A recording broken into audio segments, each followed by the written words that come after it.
आप देख रहे हैं देश का सबसे भरोसेमंद channel EN daily national. Gorakhpur में सरयू नदी खतरे के निशान से ऊपर, राप्ती भी उफान पर। नमस्कार, आप देख रहे हैं ईएन डेली नेशनल। गोरखपुर में लगातार बढ़ते नदी जलस्तर ने प्रशासन की चिंता बढ़ा दी है। सरयू नदी खतरे के निशान से ऊपर बह रही है, जबकि राप्ती नदी का जलस्तर भी तेजी से बढ़ रहा है। बाढ़ की आशंका को देखते हुए प्रशासन पूरी तरह अलर्ट मोड पर है। सरयू नदी के बढ़ते जलस्तर से खजनी और गोला तहसील क्षेत्र प्रभावित होने की आशंका जताई जा रही है। वहीं राप्ती नदी अभी खतरे के निशान से करीब 2.41 मीटर नीचे बह रही है। अधिकारियों के मुताबिक अगर जलस्तर बढ़ने का सिलसिला जारी रहा तो अगले 1-2 दिनों में गोला क्षेत्र के कुछ हिस्सों में बाढ़ का पानी पहुंच सकता है। हालांकि फिलहाल किसी भी आबादी वाले क्षेत्र में पानी नहीं घुसा है और विस्थापन की स्थिति नहीं बनी है।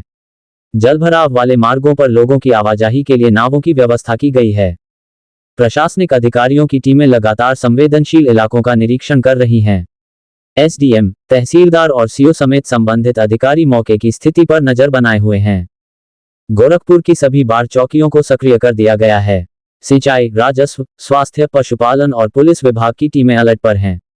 तटबंधों की लगातार निगरानी की जा रही है और कहीं भी रिसाव मिलने पर तत्काल मरम्मत की व्यवस्था की गई है। वहीं प्रशासन ने राहत और बचाव की तैयारियां भी तेज कर दी हैं।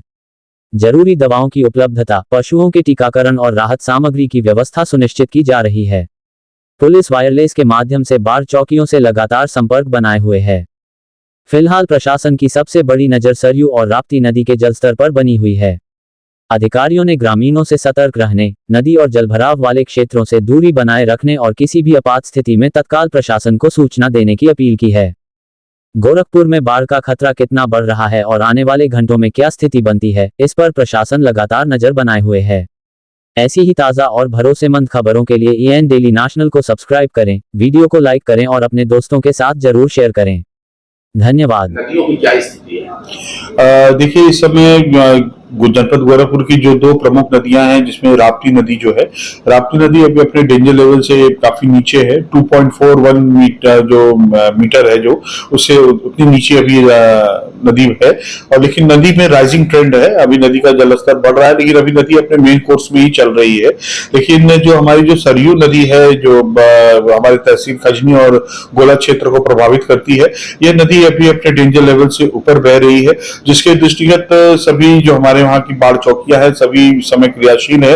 और जिन जगहों पे जहां पे सुरक्षित आवागमन के लिए जहां पर किसी रोड पर अगर कहीं पानी आ गया या कोई ऐसी दिक्कत है, तो वहां पर सुरक्षित आवागमन के लिए नावें लगा दी गई हैं, नाव संचालित है वहां पर, जिससे कि किसी प्रकार की कोई अप्रिय घटना घटित ना हो। अभी किसी भी आबादी क्षेत्र में पानी नहीं गया है और नहीं कहीं भी व्यक्तियों को स्थापित करने की आवश्यकता हुई है, लेकिन यह है कि निरंतर उस पर नजर बनाए रखा गया है। जो हमारी टीम है, जो हमारे संबंधित क्षेत्र की उप जिलाधिकारी महोदय और तहसीलदार साहबान है, सीओ साहबान है, ये सभी लोग निरंतर क्षेत्र भ्रमण कर रहे हैं और यहाँ कहीं भी यदि किसी प्रकार की कोई आवश्यकता है, उसको त्वरित रूप से पूरा कराया जा रहा है। नदियों का जलस्तर जिस तरीके से बढ़ रहा है, पिछले साल की बनस्पत देखें तो इस बार क्या है? देखिए, जहां तक उम्मीद है, जिस तरीके से नदियों का जलस्तर बढ़ रहा है, उसी हिसाब से ये लगता है कि जो गोला का क्षेत्र है हमारा, वो कुछ क्षेत्र हमारे बाढ़ से प्रभावित हो सकते हैं। अगर राइजिंग ट्रेंड इसी प्रकार बना रहा तो आगामी 1-2 दिनों में कुछ क्षेत्र हमारे प्रभावित होंगे। जो बाढ़ चौकियां बनाई गई हैं, वहां पर प्रिवेंटिव या प्रिकॉशनरी जो है क्या-क्या इंतजाम किए हैं? देखिए, वहां पर बाढ़ चौकी पे सिंचाई विभाग के, राजस्व विभाग के और हेल्थ डिपार्टमेंट, वेटनरी डिपार्टमेंट और पुलिस डिपार्टमेंट की टीमें वहां पर लगाई गई हैं। और जो टीमें जिस क्षेत्रों में जहां कहीं भी कोई आवश्यकता है, जैसे कहीं दवाओं का वितरण है या कहीं पशुओं को कोई आवश्यक टीका करना है या कोई दवा पहुंचानी है या कहीं पर बंधे में कहीं कोई रिसाव हो रहा है या कहीं कोई ऐसी दिक्कत हो रही है, तो त्वरित रूप से उसको ठीक करने की व्यवस्था बाढ़ चौकी के माध्यम से कराया जा रहा है। साथ ही साथ पुलिस की टीम भी वहां पे है, तो वायरलेस सेट के साथ भी सभी लोग जुड़े हुए हैं, जिससे कि सूचनाओं का आदान प्रदान नियमित रूप से हो रहा है।